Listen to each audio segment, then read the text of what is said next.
Hello and welcome to SilverThreads. Today we'll be having 15 true Let's Not Meet stories.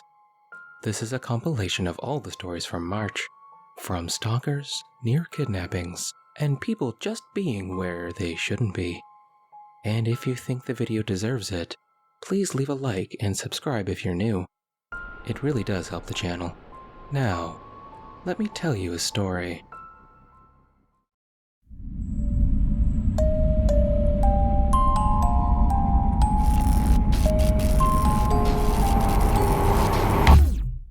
My Date from Hell by Murder of Ravens. So, a bit of a backstory. I'm 18 female from the UK. This happened in February 2019. I was 16 at the time. I got set up on a semi-blind date. We had seen photos of each other by a mutual friend. And this guy we will call Cameron. He was 19. Cameron seemed like your average guy, maybe a little into video games and anime and stuff, but overall, nothing my friend told me about him seemed off in any way. Our mutual friend gave us each other's numbers, and we texted for a night and decided to meet in a Starbucks the next day since we were both free. I never like to meet new people this soon, but I figured since Cameron knew my friend, it couldn't possibly go wrong. How mistaken I was. I arrived slightly early, ordered my coffee since I never like guys to feel like they have to buy for me, and parked up on a seat facing away from the door and pulled out my book. I'm maybe there for 15 minutes, chilling out, and I get a text saying he's here. So I'm like, great, I'm at X table. I feel a presence over my shoulder, and I turn my head slightly in acknowledgement. He must be here. Before I even get the chance to squeak out a hello, his lips latch onto my neck and he starts sucking on my neck. Now, I don't like people touching my neck at the best of times. I'm very ticklish and I get super uncomfortable by people even touching my neck. The few times I've had massages or hair treatments, I've been holding in my discomfort. And he's latched on my neck like a leech. And this man smells horrendous. Kind of like dust personified. I freak out and elbow his chest to get him the hell off of me. He lets go and looks at me with this weird expression on his face and laughs in deadpan. It's really, really creepy and I start to become alarmed. I ask him what the hell that was and he just says, "Oh, I thought it was cute." Cute? In what world? I try to have a conversation, but I'm like, okay, first impressions don't mean anything. Let's try and give him a chance. But he's just creepily staring at my chest. He says, "Wow, I didn't know Asians could have boobs like those. I better not let you go." Direct quote. I cannot make this shit up. I'm distinctly uncomfortable, but I don't want to just run away. He's giving me really weird vibes. So I go into the ladies' bathroom and wait for someone else to come in. I ask her to help get me out undetected. I don't want this man following me home or some shit. She of course agrees and lends me her hat and scarf. It is February in the UK after all. And she manages to help sneak me out of the back door of the Starbucks without him noticing me. He asked my friend where I went, but I told my friend to never mention me again. I was too terrified. I know I probably didn't behave well. I should have just told him I was leaving. But I was honestly just scared. Dear guy who decided it was appropriate to suck my neck before we had even said hello, let's not meet again. Hot Guy I Sold Coffee To by the Dark Wolf. For reference, I work as a barista in a coffee shop beside a larger store. I am one of a handful of male baristas at my shop. I am gay and very open about this. I wear pride shoes, I have a pride flag attached to my name tag, and I have a couple of wristbands with rainbows and phrases like Orlando Strong and a local LGBT+ center. So the other day, I was working my shift at the register. A gentleman comes up to me and smiles. I think he noticed the pride flag on my name tag, but he didn't explicitly mention it at first. He says he doesn't know what to order and asks me for my opinion. Now, I'm not particularly a coffee drinker, but I know what drinks fit what tastes. So I ask him what he likes, and I try to give him recommendations. As I'm talking, I can tell he's paying more attention to me than what I'm saying, which I am completely okay with. He was a shorter but well-built man, had beautiful eyes, a nice beard, basically the perfect DILF. Eventually, he decides on a super sweet iced drink that we have, and I go to make it for him. As I'm making the drink, one of my coworkers leans over and says, "I think that customer just took a picture of you." That was a bit of a red flag, but I thanked her and kind of brushed it off. I gave him his drink and he smiles. He points to the pride flag and says, "I love that flag. Where can I get one of those?" I laughed and said I got it from a pride event I went to years ago. He then said, And where can I get the person it's attached to?" I immediately feel a rush and I start blushing. But trying to act professional, I brush it off. He eventually takes his drink and sits at one of the tables. I continue going about my day, debating whether I should give in to this guy or not. Every now and then I would glance at his table to see him looking at me. No matter when I looked, it seemed he was looking at me. I started to get that weird feeling of hard eyes with red flags. Then I noticed that he hasn't taken a single drink out of his coffee.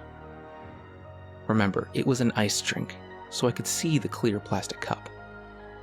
When I have a break and go to wipe down some of the tables, I stop by his table and ask if he didn't like the drink, and if not, I could make him a new one free of charge. He hands me the drink and mentions he's not sure if it's too sweet for him or not, and asks me to try it. I politely decline, telling him I don't drink coffee. He's shocked and asks me why I'm working here and blah blah blah. As we're talking, though, his questions start to change. "So, do you lift at all?" "No, not really." "Well, how much do you think you could lift if you had to?" The job requirement is 50 pounds, so I guess at least that much." "Well, I've learned that it's good to be able to lift at least half your body weight. How much do you weigh?" Immediate red flags go off. There was something about the combination of the drink and the two questions that made me feel like I was being asked how much of a fight I'd be able to hold, especially if I was drugged. I've been drugged at a party before, and these things are red flags that I have learned to pick up on. So I kindly, quickly end the conversation and go back to cleaning up tables. As the hours go by, he continues to sit there not drinking his drink. Other employees and a couple of managers ask if everything's okay, and he says he's perfectly happy. Every now and then he makes a phone call, and at one point I swear I can see a guy on his phone at a different part of the store talking opposite of the guy at the table. Suddenly I start to feel like there are more eyes on me than I realize. I pull one of my managers to the back and tell him that I'm getting weirder and weirder feelings about the guy, and the manager says we'll keep an eye on him. Now I was closing on this shift, and so as we got closer and closer to closing time, I noticed him still sitting there. When the announcement that the store is closing in half an hour is made, he comes up to the counter and asks if he could walk me to my car after I get off. I tell him our closing duties take us at least 45 minutes after we close, and he says he'd be happy to wait. I politely decline, and he asks when I work next. I tell him I'm off for a couple weeks. "Well, then I feel I should walk you to your car, especially if I'm not going to be able to see you for a couple weeks." No fucking way. I politely decline, and eventually he leaves. I finish my closing duties and head to the employee area. As soon as I get down there, I tell one of my managers about the situation and ask if I can take the side exit from the store. At our store, we exit out one of the main doors after we close. But there's a side door that we use to get into the building before we open and that the managers use to get out after we close. He agrees and tells me he'd walk with me to my car to make sure I'm okay if I'm cool with waiting a little while. I am. So I walk out the side doors with a couple of managers. I get into my car, and as I'm driving away, I see a large van with extremely tinted windows parked in front of the front door. There's no way for me to know for sure if my customer was in that van, and if it was as ominous as I thought it was. But I know that I was not about to stay and figure out, and I took a long and winding path home that night. So, to the very hot guy that I sold coffee to, let's not meet. Unless, of course, I read all of these things wrong and you're just socially awkward and were actually into me and not in a creepy way. But, just to be on the safe side, let's not meet. My boss was a homeless man. By Tinderguy11. Hi everyone. So lately, I've had some requests to finally share the whole story of the homeless man I accidentally took in as a tenant and the incidents that followed. I'm just saying in advance, this is a long one, but every detail is relevant. Please note, although everything I have documented is factual, the case was never solved and is likely gone cold, since this happened more than 10 years ago. So back in 2007, I found myself working as a bartender at a now-closed pub in my hometown. Not a job I particularly liked, but it paid the bills. At this time, they had hired a new kitchen manager that we all simply knew as Kearney. Kearney was a pleasant enough man, mostly keeping to himself, but always stayed late to help the barman do our closing duties, so we all liked him for that. New in town, Kearney had yet to find a place of permanent residence, and I had recently lost my tenants. New in town, Kearney had yet to find a place of permanent residence, and I had recently lost my tenants, so someone suggested he ask me. He was considerably older than the tenants I usually took in, but having had a streak of bad luck with my tenants my own age, I thought an older man with a nice steady job may be a shift in the right direction, so I agreed. Kearney wasted no time and followed me home that very same night. Only he wasn't alone. Enter Lawrence, the boyfriend of Kearney. Honestly, I hadn't even realized he was gay up to that point, but was water off my back regardless. Looking back now, what really should have bothered me though was Lawrence's appearance. He looked like he had been sleeping on the street, rather appropriately as I would later find out. So Kearney moved in. Lawrence was there a lot too, and it was easy to know when due to his mobile ringtone sounding like the quacking of a duckling. Kearney had some habits that were rather noteworthy to this story in particular. 1. He basically never closed his bedroom door, no matter what he was doing in there. It was always open. And 2. Although he was a very heavy smoker, he never once smoked inside the house. So Kearney had been living there for about 2 weeks when I had come down with an awful case of pink eye. This being highly contagious, I was given leave of absence from my bartending job and therefore decided to go wait it out at my sister's for a few days. Apparently I didn't mind giving it to her. Sorry, sis. So the day my sister was scheduled to come to pick me up, no, I couldn't drive yet, I took a casual stroll into the bar that myself and Ben, my good friend from high school, and at the time co-worker, had been building at my house. And something caught my eye. All our liquor bottles were completely empty. Now those who had been frequenting my house at that time would know that we weren't just talking about 1 or 2 bottles of brandy here, but bottles of whiskey, gin, vodka, schnapps, liqueurs. Basically, it was a fully stocked bar that could host a pretty big party without requiring much in the way of additions. So I called Kearney in, asking him what he knew about this. receiving feedback that Lawrence and he had been on a slight drinking binge. Those were the actual words he used. That had left me both furious about the thousands of dollars worth of stonk they had drunk out, but also slightly impressed that he was actually still alive. Regardless, I said that I will be dealing with this upon my return. So I'm with my sister for a few days, and on Friday I get a call from my local police department, asking me if I knew a Conrad Schultz. Ironically enough, I didn't. They finally add that I would probably know him as Kearney, and that I should probably come down to the station, as they had just arrested his boyfriend trying to sell my camera equipment. So my sister rushes me back to home, where all my camera equipment was on display at the police station. It's on this visit that I'm informed that Lawrence was actually a Navy SEAL who got dishonorably discharged before turning to a life of crime and now had a rap sheet the length of the Bible. The kicker was that both he and Kearney were actually homeless men who had met at the Salvation Army. So Lawrence is in jail, and my sister drops me off at home more or less the same time that Kearney gets back home as well. Based on Kearney's account of what had happened, he had turned Lawrence in himself, as he couldn't allow Lawrence to do to me what he was trying to do. Although I had appreciated his sacrifice, I still told Kearney that he would have to go, having been the overall cause of all this. However, not wanting to leave the homeless, I gave him until the end of the month to make other arrangements.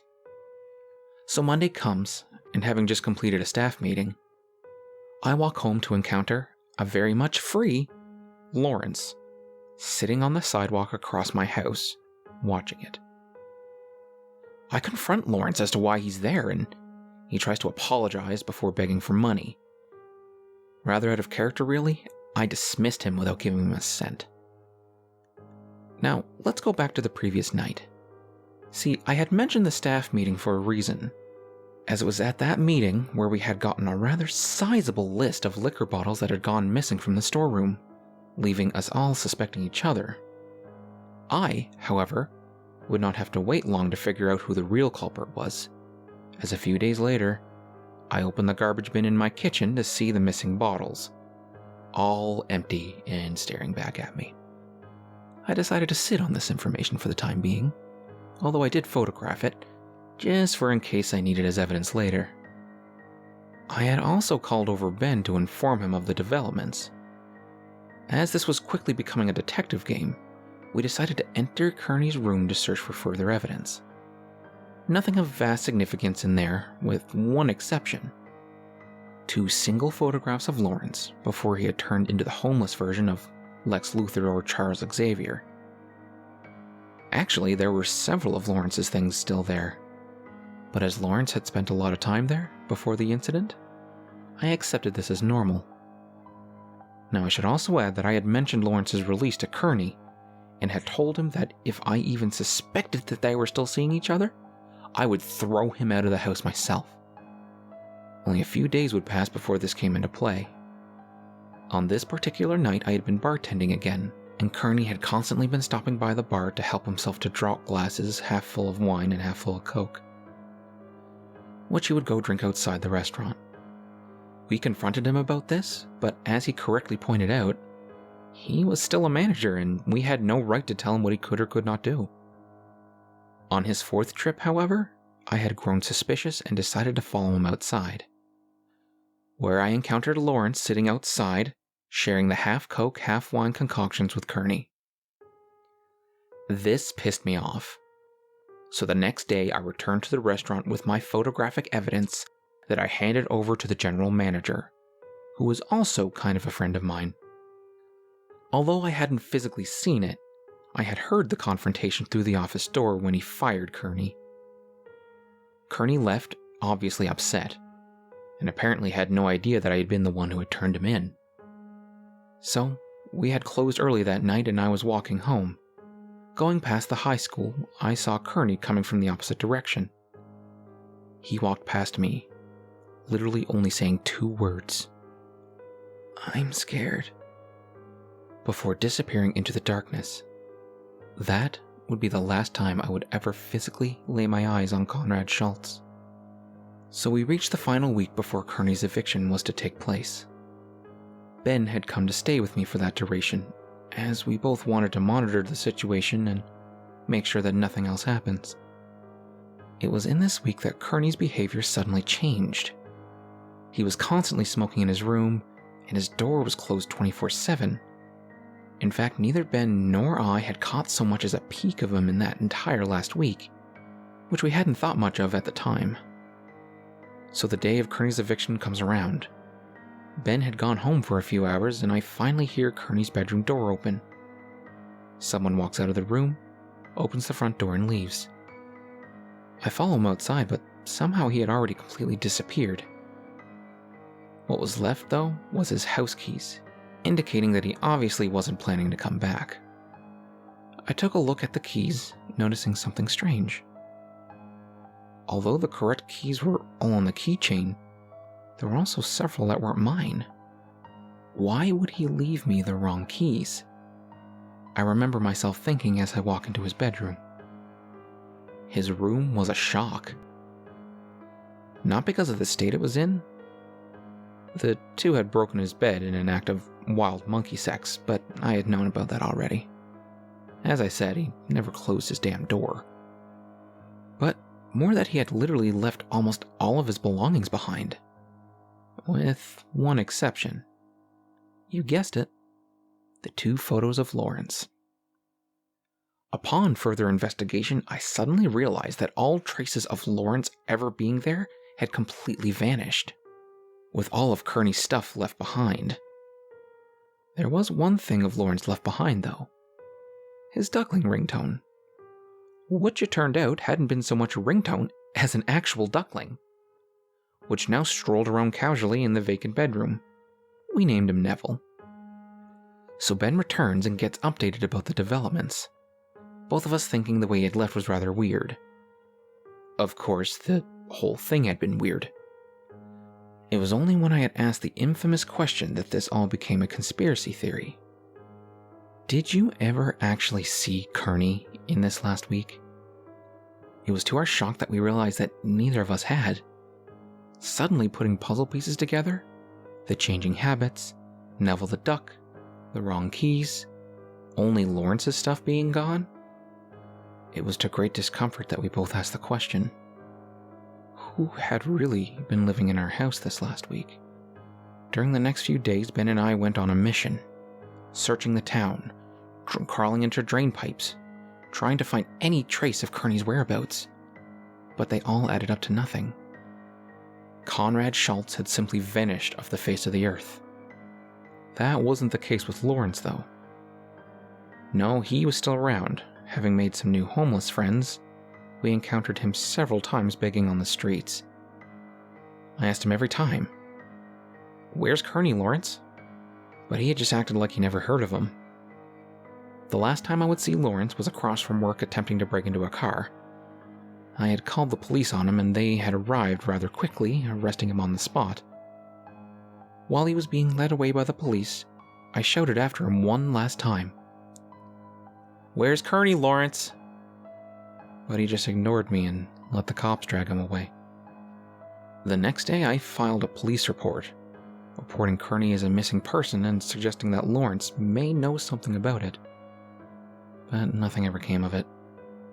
So Lawrence, I don't know if you did something to Kearney or not, but if you did, let's not meet again.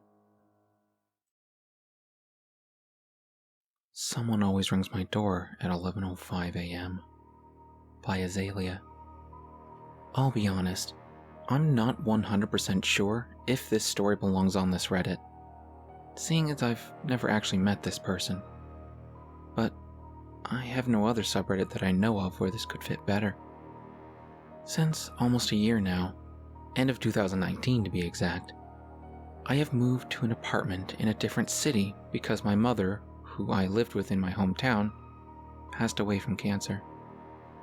I have moved here with my long-term boyfriend and one other roommate, who has been a good friend for both of us since before we'd even started dating. We all absolutely love it here. The location is great, it's a 15-minute bike ride from my university, and it's located at a square with a grocery store, drugstore, lunchrooms, etc. So we pretty much have everything we could possibly need to survive within walking distance. However, after just a month or two of living here, someone has started to ring my doorbell at exactly 11:05 p.m. semi-regularly. Sometimes every day, sometimes every other day. Sometimes there's a week in between, and sometimes there are a couple weeks in between. But it is always at around 11:05 p.m. And every single time, I get no answer each time I ask through the intercom who it is. Except for one time, but I will get to that in a bit.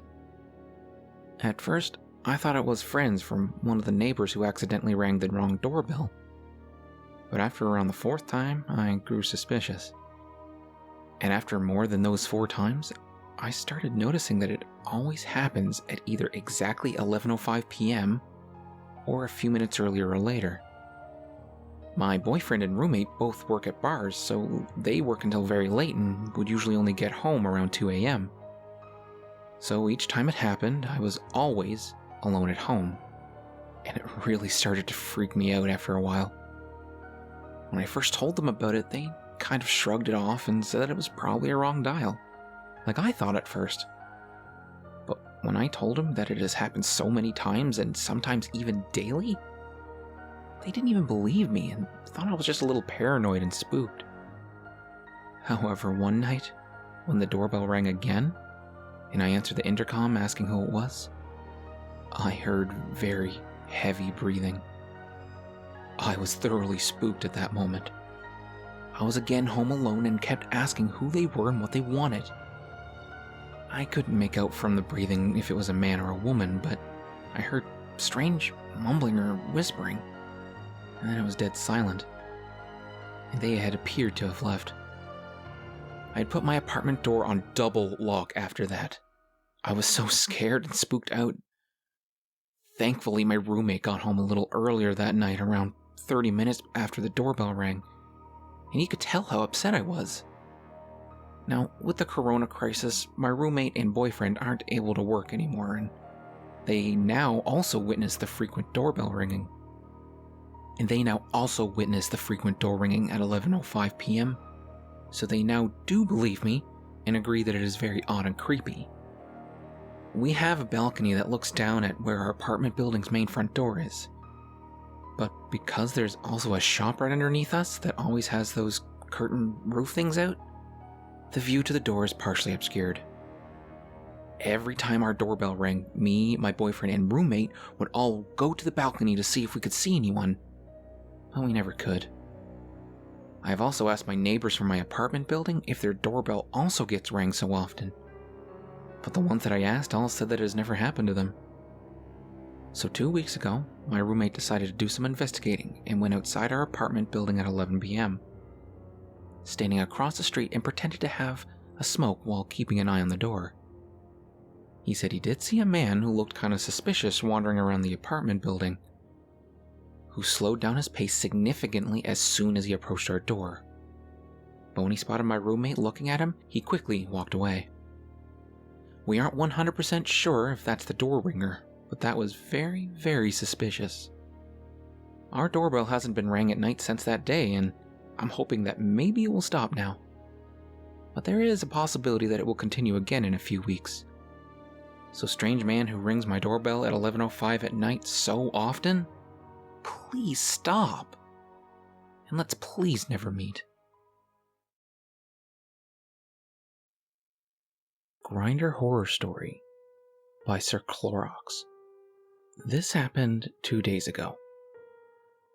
I live in a small city in Romania, around 30,000 inhabitants. Romania isn't exactly known for their tolerance of gay people. It's not as bad as other places such as Russia, but the situation is definitely not rosy here either. I get on Grindr and meet a guy, 18 years old apparently. The guy didn't have a picture of his face as his profile pic, because it's too dangerous. He had a picture of a rose drawing. Most guys on Grindr here don't have pictures of themselves. We talked for a bit, and I really liked the guy. and then we finally agreed to exchange face pictures. I sent him a selfie of myself, and he sent a picture of a guy from our city. He was cute, and I really, really liked him. So I told him, "Hey, I saw you around the city. Didn't know you were gay too." We talked and finally arranged to meet. I had some errands to run at the tailor shop. My cousin's bachelorette party is coming next week, and I had to adjust my favorite shirt. So I asked him to meet in front of the tailor shop. The building in which the tailor shop is located has 4 stories. The ground floor is a clothes shop, which my aunt works at. The first floor is a storage room. The 3rd floor is a barber's salon. And the 4th floor is a tailor shop. I go to the tailor shop and then go to the clothes shop on the ground floor to visit my aunt and see how she's doing. As I was looking out of the window of the clothes shop, I noticed there were 5 men, all of them in their late 20s behind the building, and none of them even looked remotely close to what the guy looked like. I text the guy I was supposed to meet and ask him if he made it to the tailor shop. As soon as I send the message, one of the 5 guys' phones lit up, and he started texting. As soon as he stopped texting, I got a notification from Grindr. "I'm behind the tailor shop. I went there to smoke so no one would see me. Come smoke with me." I was terrified as I realized I wasn't going to meet the guy in the picture. He tries to get me to go behind the tailor shop, and I try to get him to come to the side of it. There were no windows to the side of the building, so after a few tries, he agreed to meet at the side of the tailor shop. All 5 guys went to the side of the tailor shop. I peeked my head from the door, looked left and right, and as soon as I saw my way was clear, I ran for it. Grindr cutie, let's not meet. The Man at Our Door by Ramus R3. This happened on New Year's Eve, day of 2019 to 2020. I was celebrating the end of another year at my house with 3 of my friends. My dad was out at a friend's party for New Year, and my younger sister was at a sleepover as well. We were in the living room waiting for the cookies we'd baked to be ready, eating the raw leftover cookie dough. Who cares about salmonella, right? Watching Netflix. Castlevania Season 2 if anyone cares. Being teenage girls with no cooking skills for anything but pastries. We had ordered a shit ton of pizza and fast food from the local pizza shop. So when someone knocked at the door, we originally thought nothing of it. I mumbled a comment about delivery people not knowing what a doorbell was, and got up pausing the TV and paid the delivery guy. I went back to my friends and we started to dig in, still watching the TV. And then, this is the moment I don't think I can forget. Everything was so vivid. The door to the living room was shut, and curtains closed. TV at near full volume. We were all intently focused on the season's final episode, either throwing comments out at the TV, or just sounds of surprise. This began just as the final fight of the season started. My best friend Allie had just shouted, "He can turn into a fucking wolf!" At the same time, an aggressive bang came to the door, but we didn't fully register it because of Allie shouting and the loud soundtrack. I paused the TV, waiting a minute, when another bang came to the door. I got up, curious who it could be. No one should have been coming to the door.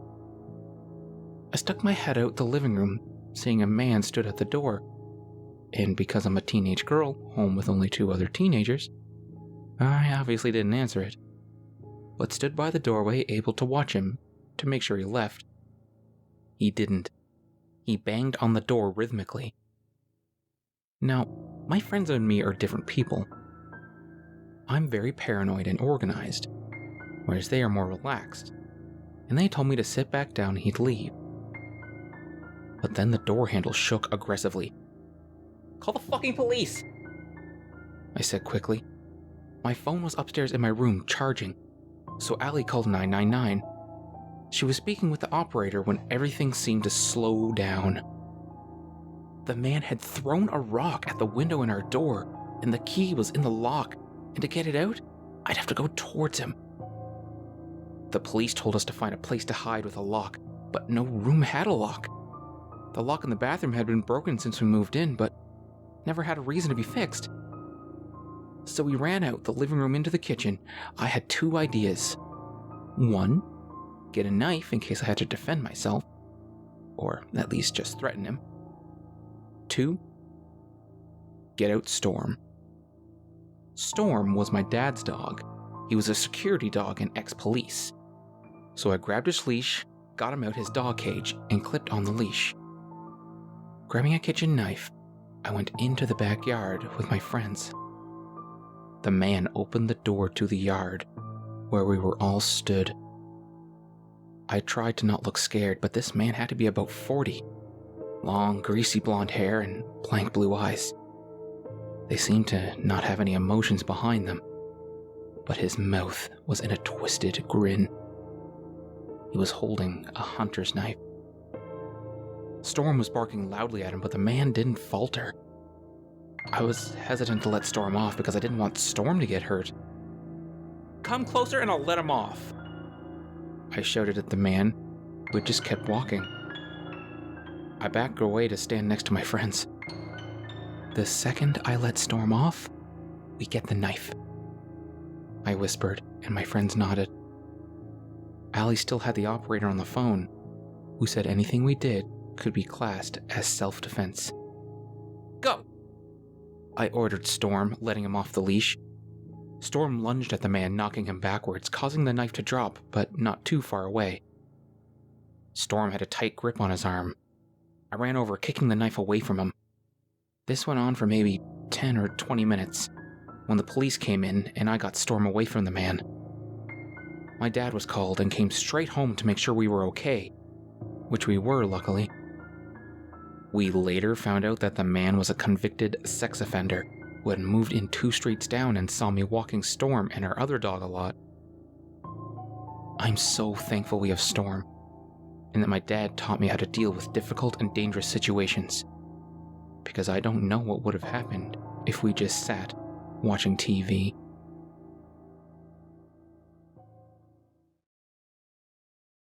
A Strange Man Hunted Me Through a National Park by Valerian Jedi. I was camping in the middle of nowhere in Washington near Mount Rainier. Like, not an official campground, just way out in the forest where I wouldn't have expected another human for miles. One night I wake up and I hear something. Open my tent, and there's a guy sitting by where my fire had been outside my tent. Nothing particularly noteworthy about the guy, just a fairly regular looking dude, just sitting there a couple feet away from my tent. No bag or pack or anything with him. Just a guy.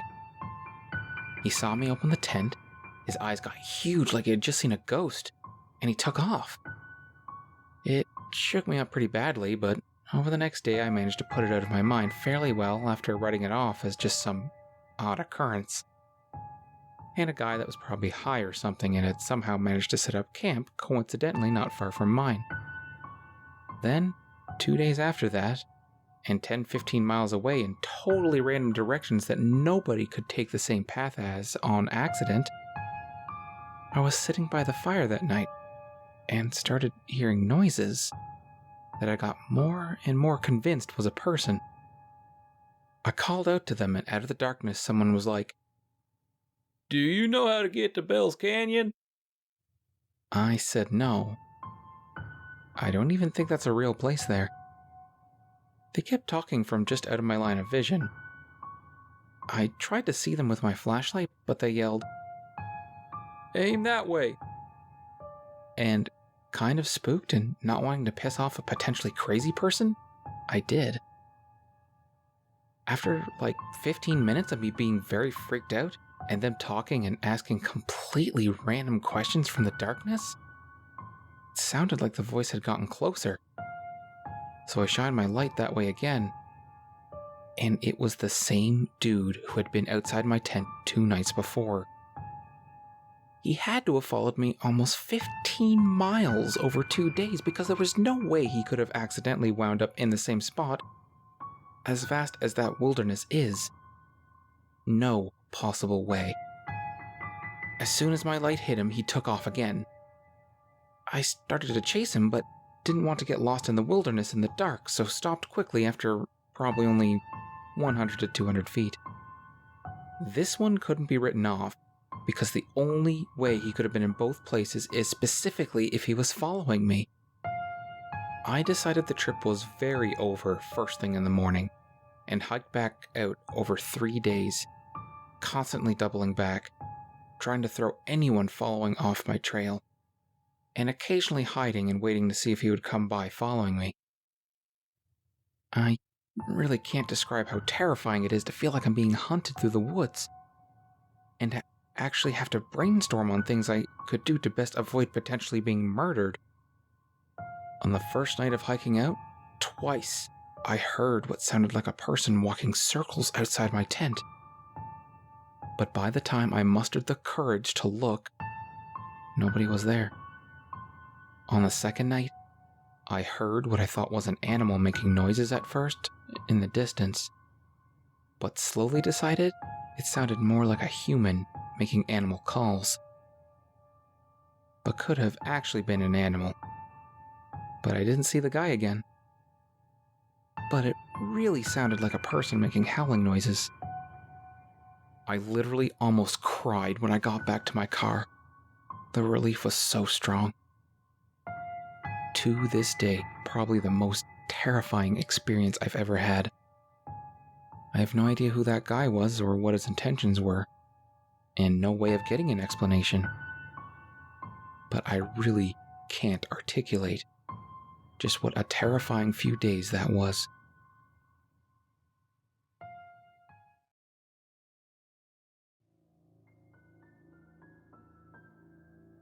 Something's Off with the New Guy by Goddamn Leader Cola. I was reading a story that reminded me of an event from over 20 years ago.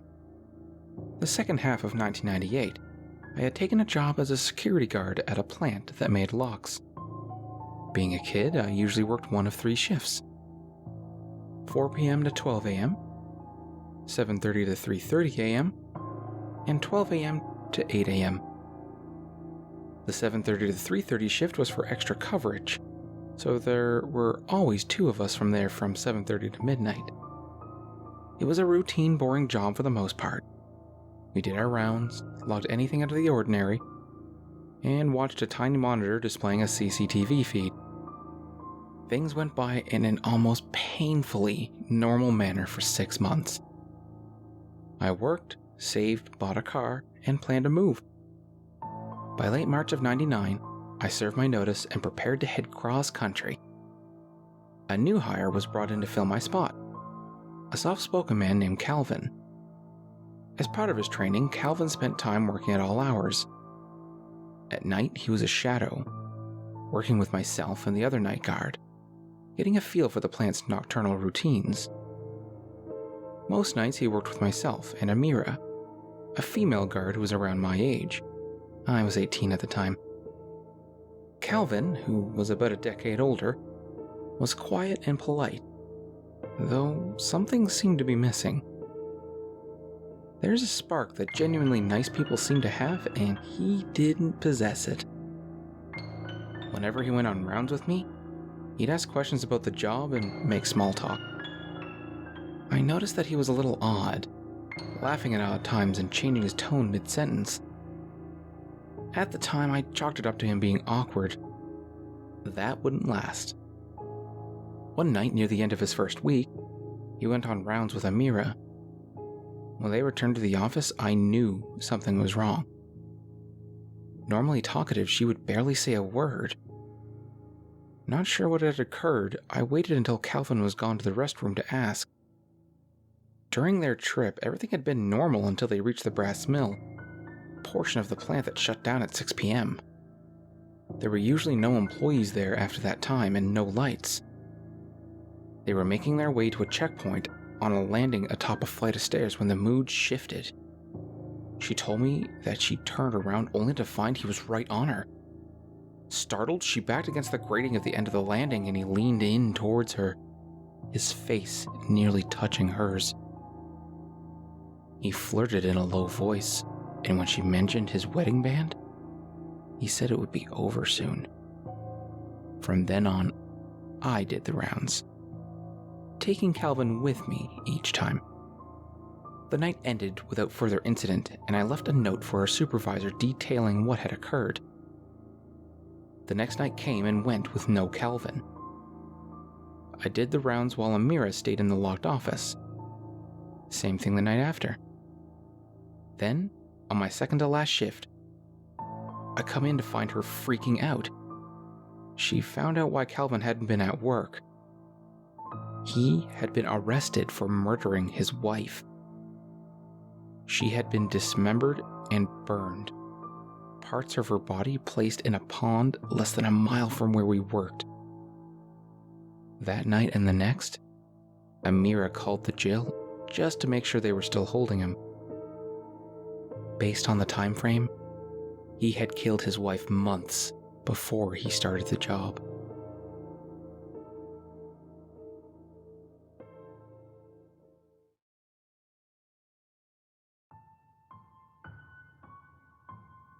I never want to meet my best friend again.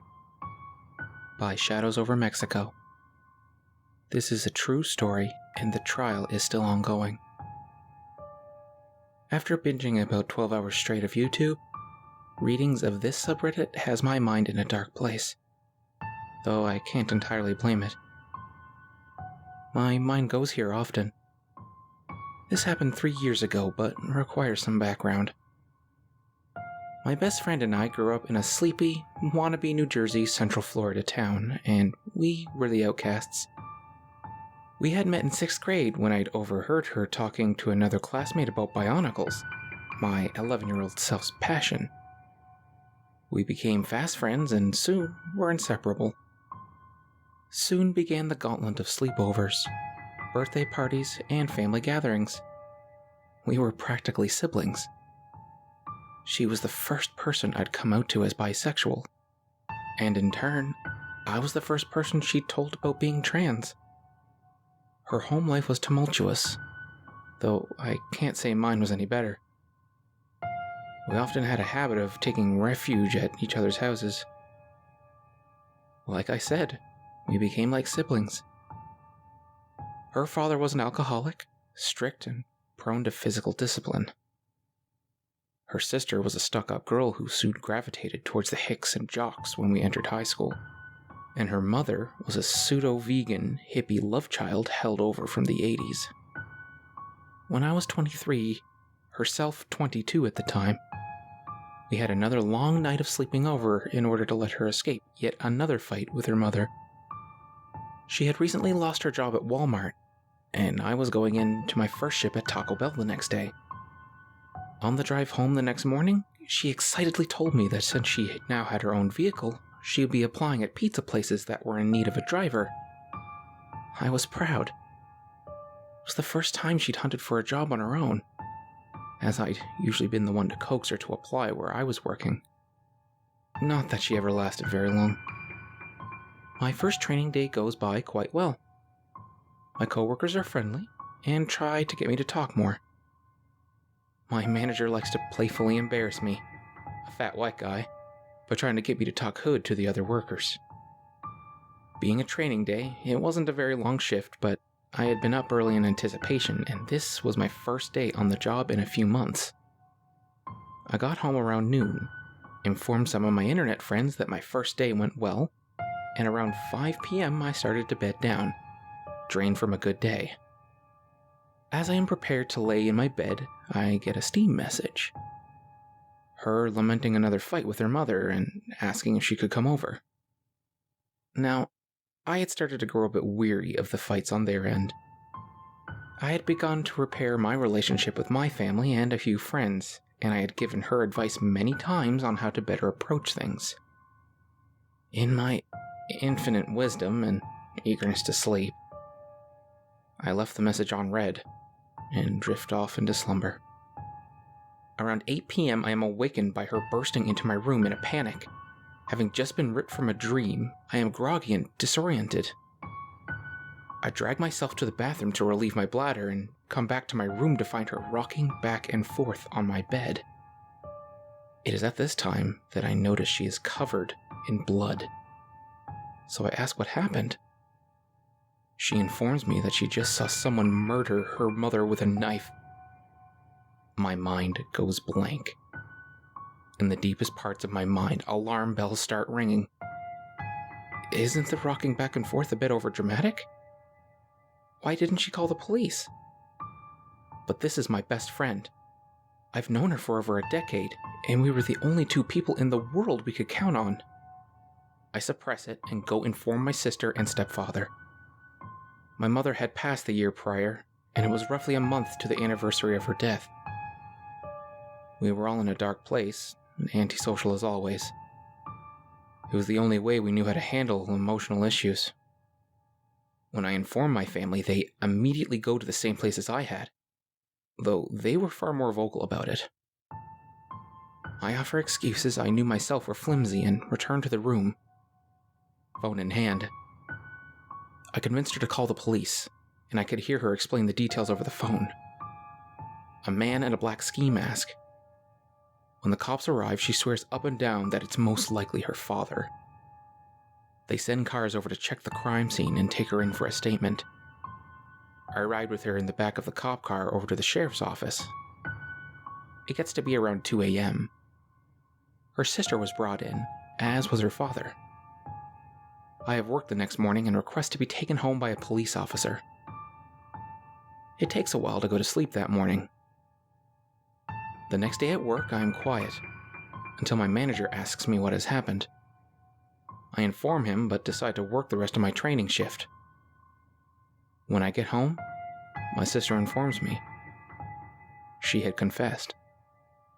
Her mother threatened to kick her out for not being able to find a job. And in a rage, she had taken a kitchen knife and stabbed her repeatedly. My mind froze like a bad computer, and I turned to face my monitor. I was in a Discord call at the time, and all I could weakly say is, my best friend confessed to murdering her mother, before hanging up and laying on my bed. Her last trial was the 7th of this month. I don't know the results, though my grandmother tells me she took a plea deal for life in prison, rather than the death penalty. Part of me wants to contest that, to demand that they take the death penalty for ridding the earth of such a peaceful and caring woman's shadow. A larger part of me is just glad she's being punished. Natalie, you are my best friend, my sister, and my platonic soulmate. But please, let's never meet again.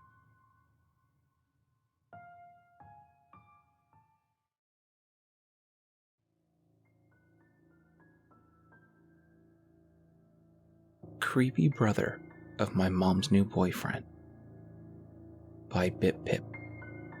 Some backstory. My parents split when I was about 14. It wasn't a good breakup. My dad was an abusive drug addict, so when my mom left him, she was in a really bad place. Her and my older sister was in her 20s and in full-blown party mode, kept taking her to local bars since my mom was depressed. This led to my mom becoming an alcoholic, since my sister was well on her way to becoming one too. During one of these nights, she met a guy. I didn't know much about him, just that they met him and his brother at a bar, and now she was dating him. It went pretty fast, and my sister would flirt with the brother to get free food and drinks from him. Around this time, I was about 15, and this dude just seemed off. He was probably early 40s or so. He was always going on about my mom's dates with his brother. He just kind of hung around a lot. One day, my sister decided she wanted sushi, and called the brother up to take us because she knew he would pay. I did not want to go, but we didn't have food in the house, and I was hungry. We didn't have a sushi place in our town, so we had to drive to the city, which was about 30 minutes away. The entire ride, I just had this warning feeling in my stomach that kept telling me to get out of the car, that this was a bad idea. I was a giant ball of anxiety the whole 30 minutes. My sister sat in the front seat, completely oblivious to what was happening. Meanwhile, I kept catching him staring at me in the rearview mirror. Once we got to the restaurant, he sat himself directly across from me. He wanted to sit next to me, but I rushed to sit next to my sister instead. It was awkward, but my sister talked a lot, so I was able to kinda hide. Eventually, she got up to go to the bathroom, and then I was alone with him. Almost immediately, he asked if I had a boyfriend. I said, "No." "That's good," he said. "You're too good for high school boys. They're only after one thing." I just nodded, not knowing what to say. He then went on to ask if I liked Disneyland, and I said yes. He got excited and went on about how he would take me, but hotels were expensive, so we'd have to share a room. It would just be us, so my mom and his brother could be alone. He said my sister couldn't come, though, because he couldn't afford to pay for both of us to go. At this point, I was extremely uncomfortable. I just wanted my sister to come back. She finally did, and he switched to just talking to her. She didn't notice anything was wrong, or that he kept looking at me. Once he finished, he took us home and invited himself in. I went to my room, locked the door, and hid. At one point, someone tried to open my door.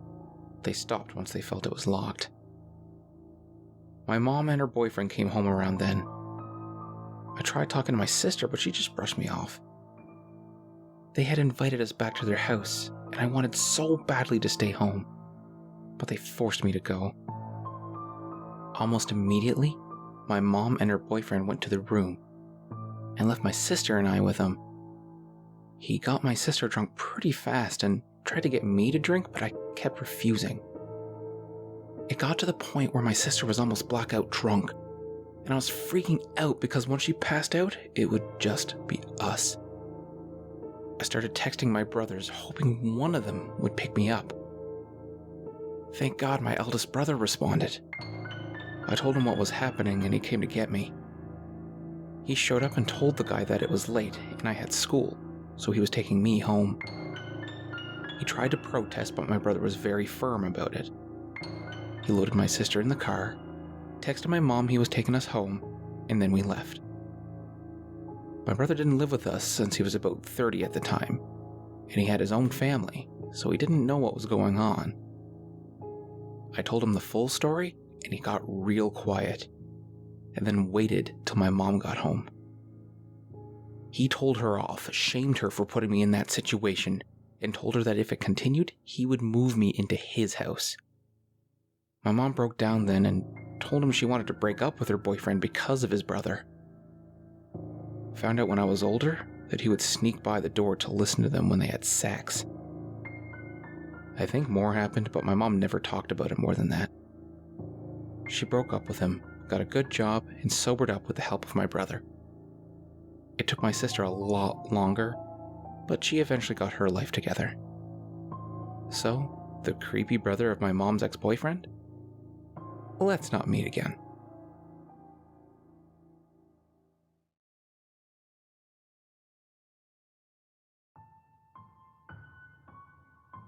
Stalked at work until I turned 18.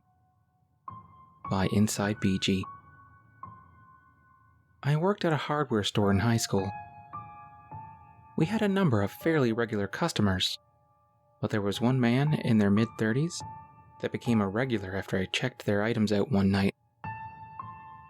I noticed that I kept seeing them on my shift, and they would continually try to strike up awkward conversations with me / hold up the line until I told them I had to take care of my other customers. Our registers were in front of a large glass window, so anyone walking outside could see who was working. They eventually started to wait outside the window / tap on the glass to get my attention after leaving. I rode my bike to work, and getting off late at night started to terrify me. One night when I was working alone, they asked me if they could have my number if I was 18. When I told them that I wasn't, they asked for my birthday, to which I replied some arbitrary date in the distant future. I told my boss about this interaction, and from then on, they made sure I never worked alone. And they would follow their ass any time they entered the store to the point where they stopped coming. The day of my fake birthday, or close to it, I couldn't remember the exact date I had given them, they came knocking on the glass again. It was busy and my boss wasn't around, so I tried to ignore them. I eventually noticed that the knocking had stopped, and I could only assume that they had made their way into the store. Very soon after, I am greeted by their face in front of my register. They hand me a plastic grocery bag and says, "Happy 18th birthday." I am embarrassed, so I take the bag and tell them to please leave. When my friend and I opened the bag after work, it contained 2 packages of fireworks and nothing else.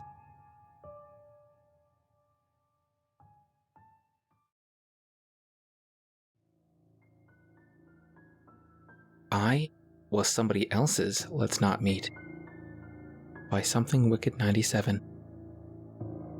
This was pretty horrifying when it happened, for everyone involved. But enough time has gone by now that I can laugh about it. So here goes.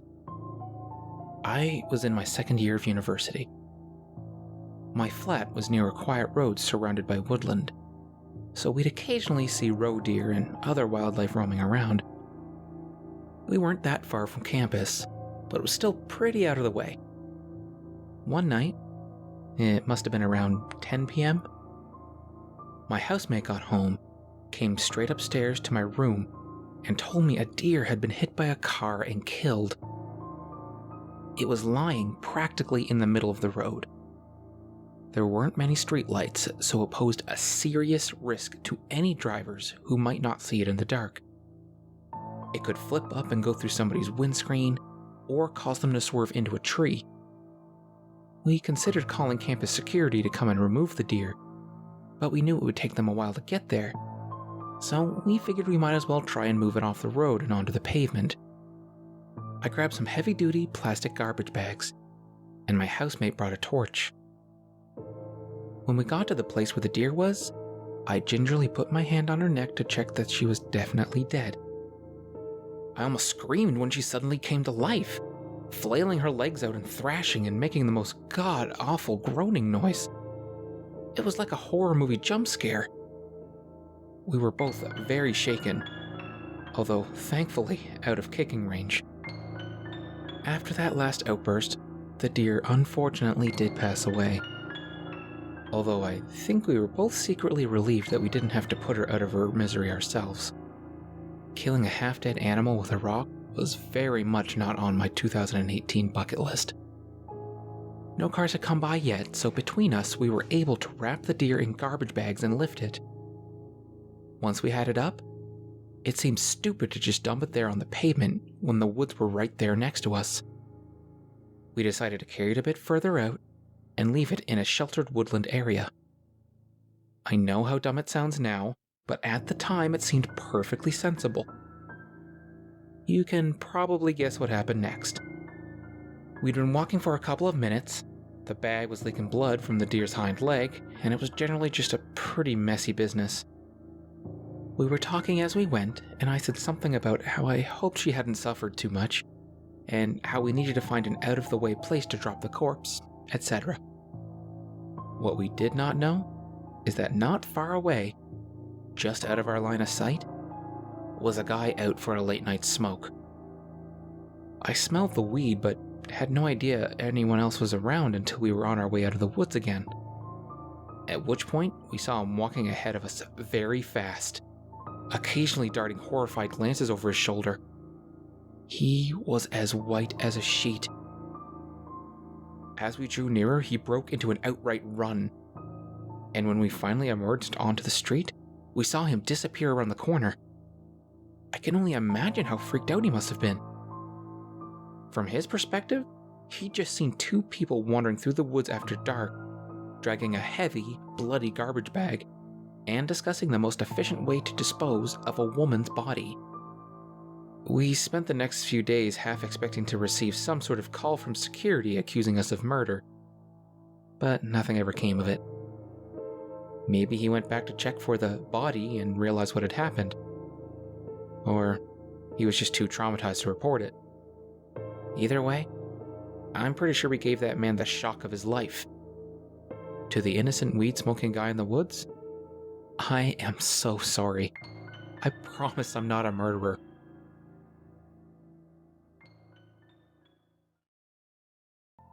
By Drunk Princessa. Hi. For the record, I'm a female. I'm turning 19 this year, and the story happened when I was 15. Oh, and also I'm from France, which can explain my English mistakes if there are any. When I was 15 years old, and just got into junior year, I created my first Twitter account that I deleted because of this story. Some informations. I didn't tell anyone my username, neither my family nor my friends, because I didn't have any. My profile picture was an avatar, so no pictures of me on the account, and as location, I said Paris because I lived in the suburbs. I didn't have many followers, 20 or maybe 30, and I didn't follow that much people. So, my TL was not really interesting. One evening in October, someone sent me a quite strange direct message. It was a 200 followers account, and the message was, "Hi, my name is Rob. I just turned 17 and wanted to know if you lived in blank, because I will soon move in and go to the town high school, and I'm looking for friends." Blank was obviously the town I lived in. I immediately thought something was wrong, because there was nowhere on my profile I said where I actually lived. But after some time thinking, I remembered a tweet I made weeks ago about buses, and I mentioned the city. So I told myself he just looked up for blank, and found my tweet. His age wasn't shocking because I'm 2 years ahead of my classmates. I was bored, and as he was polite, I answered him. I told him I indeed lived in blank and go to high school there. The discussion was natural, and we talked a lot that night, mainly about high school, about the food at the cafeteria, about the teachers, that kind of thing. But as it was getting very late, he tried to interpose some personal questions. Like, do you live far away from school? In a house or in an apartment? Do you live with both your parents? There's 5 of you? You're not often home alone, right? I never answered, because it was way too shady for me. And unfortunately, he didn't insist. Unfortunately, because if he did, I would have probably blocked him. The next day, same thing. We talked a lot, and he was still asking personal questions to know me better, so I asked some too. And he always answered with what seemed like honesty. I still didn't answer the questions about my house, though, because he didn't need to know anything. It lasted 2 or 3 weeks, but it was long enough for me to develop feelings for him. He was handsome, super kind, and it was everything I needed. Because I was bullied for years, and even today, I still develop strong feelings, but most importantly, blind trust in people who are friendly to me. In France, in October, we have a 2 weeks long vacation, and the day before back to school day, he finally told me he was coming to my high school, because he finally moved in with his mom, and he asked me a place to meet during the morning break. I was so happy and relieved to be able to meet him, and told him to join me in the hall. But when he understood that there would be people around, He said he would prefer an isolated place because he was afraid he would not recognize me and didn't want to spend the break looking for me. It was a good excuse for me, so I told him to meet me in the 3rd floor bathroom because we weren't allowed to stay there during the breaks and no one would disturb us. In my head, even though it was a little bit creepy, I still was in the school, so nothing could happen to me. Next day, back to school day, I made myself pretty. I wore my best clothes, I counted down the minutes, and finally when break time arrived, I ran to the bathroom and waited. And when he arrived, it was him. He was not a catfish. He looked quite like his profile picture, but I still noticed that he seemed a little older than he told me. I thought 20 years old instead of 17. We talked a lot, we got along well. I was so pleased. And at the end of the break, he asked me to go to the fast food with him for lunch. I said no because I didn't have any money and I always refuse for people to pay for me. It's a principle. He seemed disappointed but offered to walk me home after classes. I explained I have to take the bus, but that he could walk me to the bus stop. He looked disappointed again, but finally accepted. And that's exactly what happened. And it was so great that it quickly became some kind of routine. We met in the 3rd floor bathroom during the morning break, and he walked me to the bus stop after classes. Surprising fact? I never saw him in the hallways, nor at the cafeteria. But I thought at that time that the building was huge, and that there was over 1,500 students in here. So if our schedules didn't coincide, there was no way we could meet each other. This little game lasted until December, so almost a month and a half. The 14th of December, a Thursday, I complained about how lonely I was going to be that evening, because my dad was abroad for work, my brother was always at his friend's house, my little sis was on a school trip, and my mom had to work late that very night. It was very reckless of me, but after weeks, I thought I could trust him. That evening, he walked me to the bus stop. We both waited. I got in the bus, waved at him, and put on my earphones. I had 2 stops before my house. It was about 5:45 in December, so it was already really dark outside. And as I got out of the bus, I had a really bad feeling.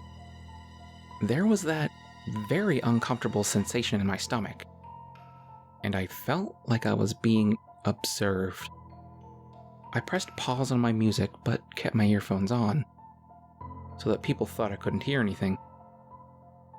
And that's probably what saved my life. I lived in a suburban neighborhood, very silent, especially at night, with no visibility on the big road the bus passed in. When I heard footsteps behind me, I understood I was right. There was someone following me, and he was not well-intentioned. At least I could hear that he was not accelerating, so he was not trying to catch up to me, but I couldn't guess how long that would last. As quietly as possible, I tried to reach for my keys in my pocket, and when I finally pulled them out, I ran as fast as I could, the best sprint of my life. I don't know how it worked, but I managed to open and to close the door before he could reach me.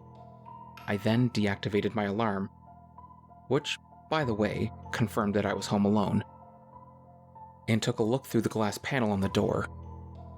It is not a peephole, it is a whole window, so if someone wanted to see what's happening inside, they can.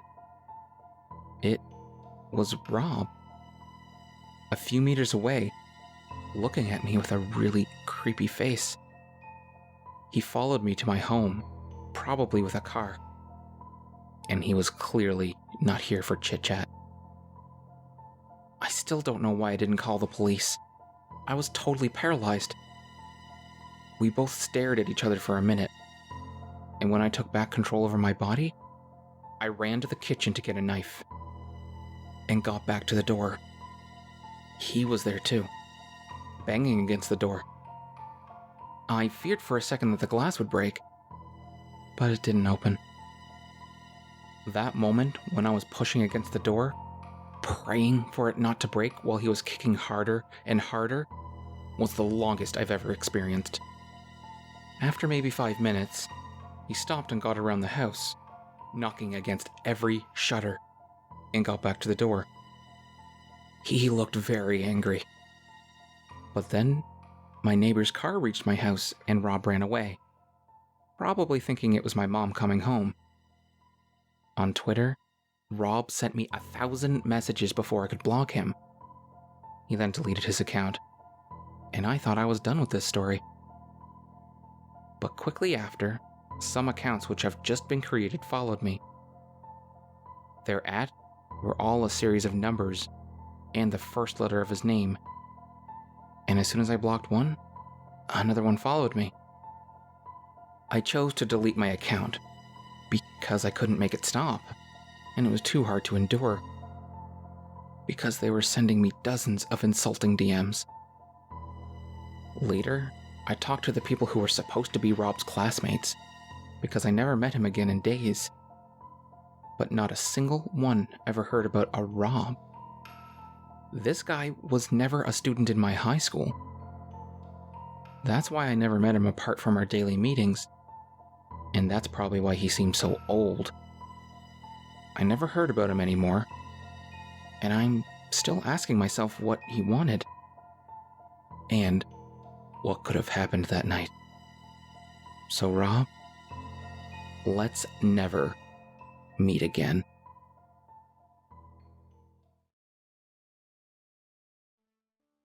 By Rome, London, Paris. It was a long time ago, before cell phones were prevalent, and I was a mom in my early 30s who had just driven our kids to the pediatrician. The Macon, Georgia doctor's office was an hour away from our home, and I was just taking the 2 youngest of my 3, then ages 1 and 3 years old, to our scheduled appointment. Because we lived so far away, their office always gave us the last 2 appointments of the day, and we were grateful. The doctor had just built a new building off of a fresh spur of the highway, so the location is quite isolated in every direction, but a very nice facility compared to his old spot by the hospital there. His new building was also pretty far back on the new lot, and my car, a black Jeep Cherokee we had owned for 2 years, was one of only 4 or 5 cars in the parking lot when we got there. I parked near the front door, removed the kids from their car seats, and for the next hour or so we waited. Then saw the doctor, paid, and finally exited back outside. Mine was the only car left in the lot, as I loaded the children in their car seats for our trip home. But as the receptionist locked the front glass doors, my car somehow wouldn't start when I turned the key. There was just an odd clicking noise. Gathering the children once again, I knocked on the door until someone allowed us back in and asked to borrow their phone to call a nearby garage for service. I found one in the phone book and the man said that he would come, but that it might be a bit. So I told him my location, left to go back out to the car, rolled down all the windows, and loaded the children back into their seats once more as we waited. Soon we watched as all the lights were turned out in the building again, and everyone left, their cars departing one by one from behind the building somewhere, leaving us now completely alone in the parking lot. As it was still light, I spent a lot of that time trying to tend to the children, digging through our car for snacks and a bottle, making sure that they weren't getting too hot, etc. Although the service station attendant said that it was probably going to be quite a while, I was pleasantly surprised when a truck pulled into the empty parking lot spot pretty soon and a man got out of his pickup, smiled and nodded to me, and said he was going to raise the hood. He was middle-aged and a bit scruffy, but quite frankly, many gas station attendants sometimes look that way, especially at the end of the day. And I was grateful when he was doing something under the hood almost immediately. I sat down again in the driver's seat with the door open, waiting for him to tell me to try the engine. But he seemed to be taking a long time checking the connections, and I longed for him to just grab jumper cables, yet he never did. Without getting out of the car, I asked him what he thought was wrong. And he said, "Oh, it's a loose wire, not the battery," and continued whatever he was doing. I couldn't see his face at all from where I was sitting, but his hands were slightly visible through that long horizontal slit between the windshield and the raised hood as we waited. More than once, he said that it was merely a loose wire, and if I would just come up here really quick, he would show me which one it was, so it would never happen again. I remember kind of smiling and shaking my head, saying that, sadly, there was no reason to show me anything, as I didn't know anything about cars. I just thanked him and continued to stay in the driver's seat, again just waiting for the inevitable signal to try to start the ignition that was most surely coming any moment. At one point, I remember thinking that he was definitely flirting as he spoke. But I was trying, above all, to be polite and kind, as he was indeed helping us. We were hot and tired and miserable, and truthfully, I was distracted with the kids. Oddly enough, he was starting to sound a little frustrated with me, because I wouldn't come up and look at the engine. I remember thinking that I certainly didn't want to make him mad where he left us there all alone, with the sun sinking so quickly. And then, the strangest thing happened. Another truck suddenly pulled into that desolate parking lot. And as it did, this nice guy working underneath my hood suddenly slammed it shut, ran to his truck, started it and drove away very quickly, without even saying a word of goodbye. I was both confused and a little anxious when he did this, because I didn't know who was now arriving. I even remember feeling a little frightened that he had suddenly left me there alone with two little ones, defenseless. Why wouldn't he at least stay and speak to whoever was parking next to me now? It certainly seemed the southerly gentleman thing to do. I looked around and was very aware, once again, that there were no visible cars on the road, no homes or businesses nearby, and the sun was continuing to set quickly. As this new, also unmarked, pickup pulled in next to me, I got out of the car once again, this time more apprehensively. Upon exiting, though, he immediately introduced himself, and his name and voice seemed to match who I had spoken to on the phone much earlier. He then actually called me by my name, apologized for being so late, and finally smiled and stared towards the road, pointing and asking who the man was that had just left so suddenly. Relieved and unfazed, I just smiled back in surprise and told him, "Well, I don't know. I thought all this time he was you." And we both laughed silently as he then grabbed jumper cables, walked to the front of my car, raised the hood and started to work. I immediately sat back in the driver's seat once more, suddenly grateful that, with luck, that air conditioner would be blowing full blast shortly, and once again checking the children.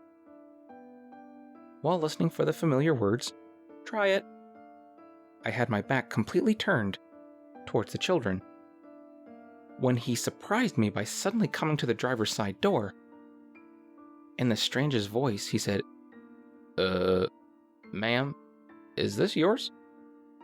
And when I looked into his hands, he was holding a long, thin, dagger-like looking device that was about 1.5 feet in length. It appeared to be very old and covered with reddish rust. Yet, on one end, it had tiny, circular, small finger holes, as if it was a mix of a long, thin sword and scissors, oddly combined.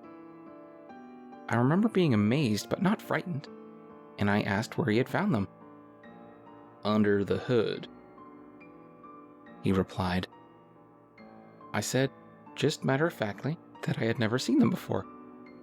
But how weird was it that all those things had somehow been stuck and undiscovered in my car for all those years? And shook my head in surprise. He continued to stand there and stare at them, unbelievingly, and he looked oddly pale too. Like he couldn't find the words to speak for a moment. Just continued to stare at the unusual object. Honestly, I didn't care one bit about it. All I could think of was getting the car going, letting me pay him, and the cost, and leaving. He didn't say anything else. Just quickly set them on the curb, started his truck, and then signaled for me to start the Jeep. And when it immediately caught, my 3-year-old cheered. Grateful, I quickly turned on the air conditioner full blast, rolled up all the windows and aimed the air vents back towards the back seat and reached for my purse to pay out. I stood up and took a few steps to meet him so I could hear the amount now owed. With both of our vehicles running, he came back around to my driver's side, but instead of handing me the bill, irritated me a bit by walking right past me and picking up that weird object once more. "Ma'am," he said slowly, "I want you to look at these one more time," and held them out for closer inspection. This time, I moved a bit closer and actually really looked. In his hands, the item still appeared incredibly large, possessing an almost bayonet-looking quality, except for the strangely small 2 loops on one end. I had never seen anything like it, and told him so. As he held it, he spoke quietly and slowly to me, as if trying desperately to make me understand something that was somehow still going over my head. "These weren't hidden somewhere in the engine, ma'am. They hadn't been there very long at all, 'cause they were sitting right on top. They must have just been put there." I shook my head no and half smiled as I said, "But they're obviously very old and rusty." To which he pointed more closely and replied, "Yeah, but see how sharp they are? Yeah, but see how sharp they are? These look like they've just been sharpened." And when I looked down, he was right. The long, skinny dagger-like shape was unusual, but by far the oddest quality was just how sharp it appeared to be. The edges at the tip, where the rust had been removed, were gleaming silver. As I paid him, his final words to me were, "Ma'am, I don't know what was about to happen here, but I'm really glad I pulled up when I did." He quietly thanked me when taking the payment, told me that I probably needed to call the police when I got home, and then asked me where I wanted the item. I didn't want to touch it, didn't want to take it at all, but I released the back window so he could place it inside. We both then left the lot together, him turning one way, me turning the other, towards the small winding highway that would lead home, still an hour away. I did indeed contact the Macon police the moment we arrived home, and I got the children inside safely. But although they listened politely, they declined when I offered to bring the scissor-like thing to them later. The officer I spoke to said they sounded as if they were specialized surgical shears, from my description and measurements on the phone, which I found quite disturbing, as you can imagine. I remember wondering how he would even know that, why he would say that. I had tried so carefully not to touch any of the surfaces, hoping that they might be able to lift prints or test it for blood if they wanted. But the story seemed to bore him a bit, and he didn't seem interested. His attitude insinuated that, as there was no longer an emergency, it was of no importance now. At the very end of the call, as if to wind things up, he did say that it sounded as if I was very lucky and that I might want to keep the shears for a few days, just in case someone from his office got back with me later. But that was all. I wrapped them carefully in newspaper and placed them in the brick storage unit behind our house.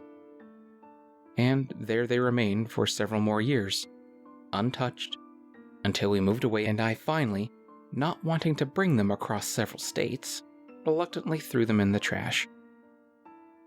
Around that time, though, if you look through old news reports, women were going missing all over Georgia. Some bodies were eventually found, but others remain missing to this very day. I have often wondered what would have happened if the service station attendant hadn't arrived when he did. If my children would still have a mother. If I would still have my son and daughter. If I would have missed all these years with them. I guess I'll never know. But I learned something very important about myself that day. I had always felt that I was pretty aware of my surroundings, pretty good at reading people and staying safe. But because I was exhausted and tired and hot and stranded in a different city, my common sense and intelligence simply left me for a bit and wasn't working at the time. And many of my friends and family still think that our car trouble that day and my lack of awareness could easily have cost us our lives.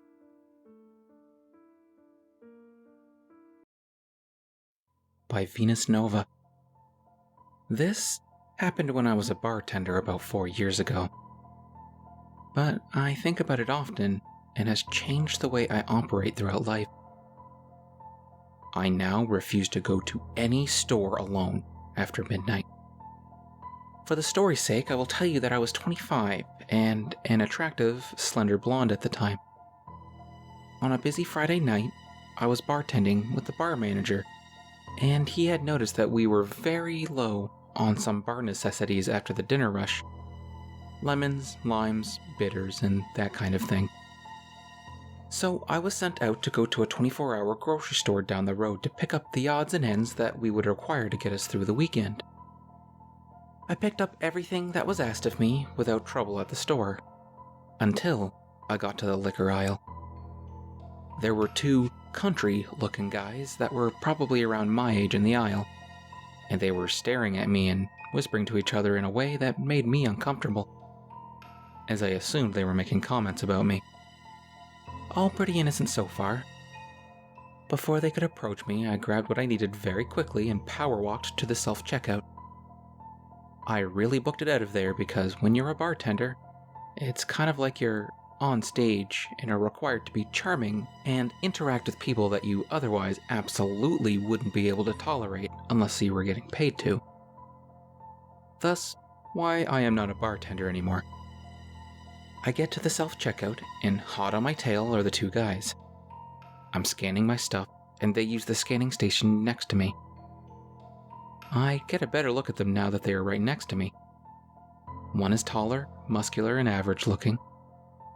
The other is shorter and more plump.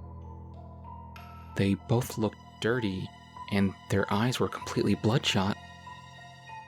Not sure if they were high on something, or had already been drinking for a while. They continued to stare at me, and our eyes awkwardly met.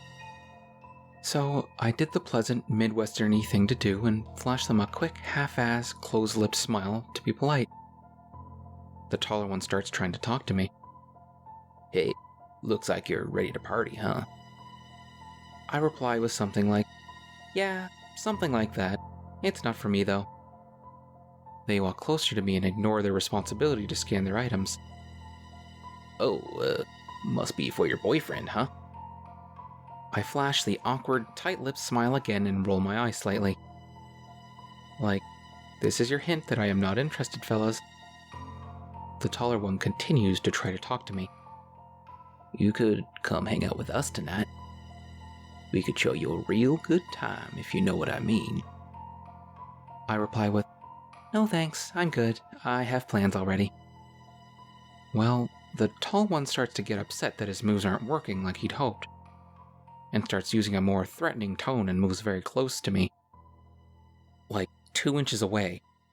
But I ignore him, staying focused on the scanner. I don't think he had showered in a few days by the smell of him. He gets a little louder and says, I see how it is. You probably only fuck doctors and rich men like that. You think that you're too good for us. We can show you that you aren't. We can teach you a lesson. Now, I'm not sure in what context he meant, but it definitely wasn't good. Still not looking at him, I turn away so my body is blocking his view of my purse, which I set on the scanner. To grab my 4-inch pocket knife out and slide it up in my jacket sleeve in case I need to protect myself, acting like I am searching for my wallet. I do this, however, in view of the self-scan worker standing at her podium, and look at her with wide eyes trying to communicate that I do not feel safe and I might need help.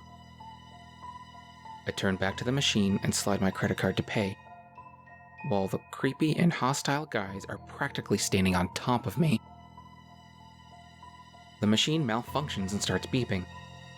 The lady worker comes over immediately and the guys standing next to me change their expressions from, "I am planning to torture you for a couple days and toss your body in a creek," to, "Just your friendly good old country boys making polite conversation over here." They actually tried to act like I knew them and we were friends so the worker wouldn't be alerted to their ill intentions. They tried joking with the worker saying I was stealing something and that's why the machine went off. The worker was definitely not buying it.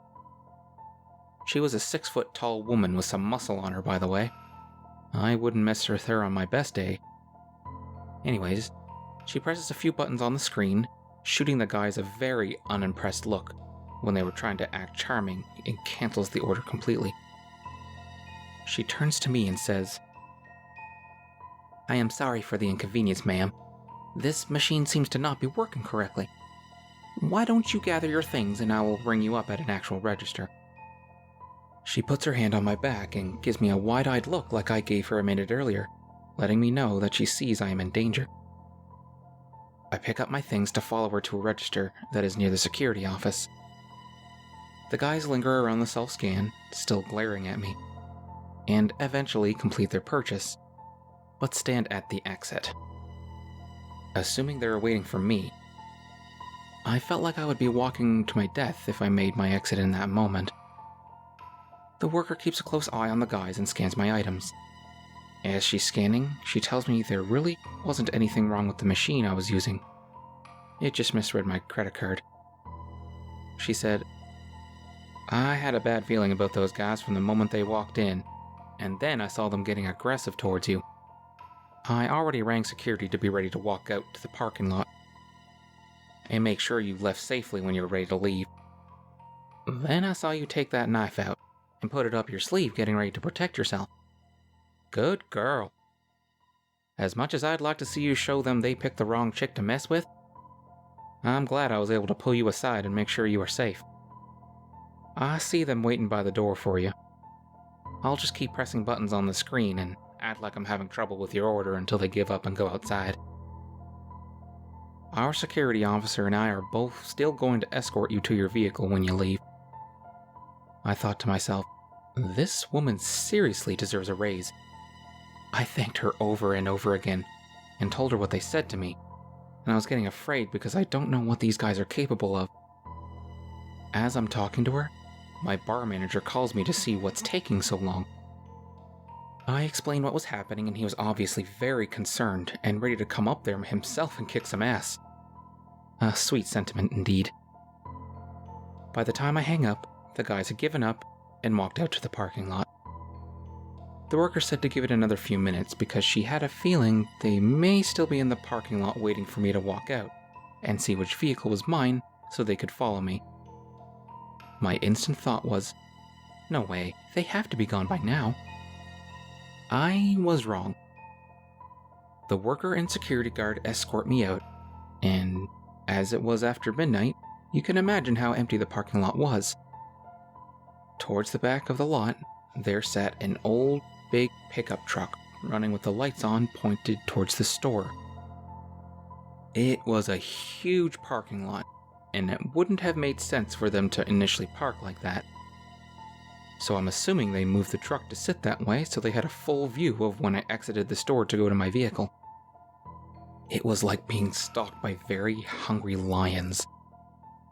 When I unlocked my door and they saw that me, the worker, and the guard were looking directly at them, and that I wasn't getting in my car until we watched them leave, they peeled out of the parking lot. I mean, they seriously did a burnout to establish that they were pissed and trying to intimidate us or something. Aw, poor creeps didn't get their way. Boo-hoo.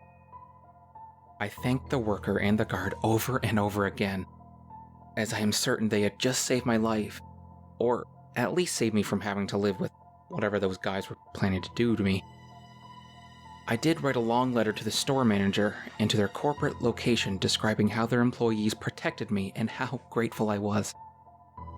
I really hope that earned her a promotion, bonus, or raise. She didn't know me at all, and was ready to protect me, which really isn't her job, but she did it anyways. Needless to say, I do not go late night shopping by myself anymore. Never will again.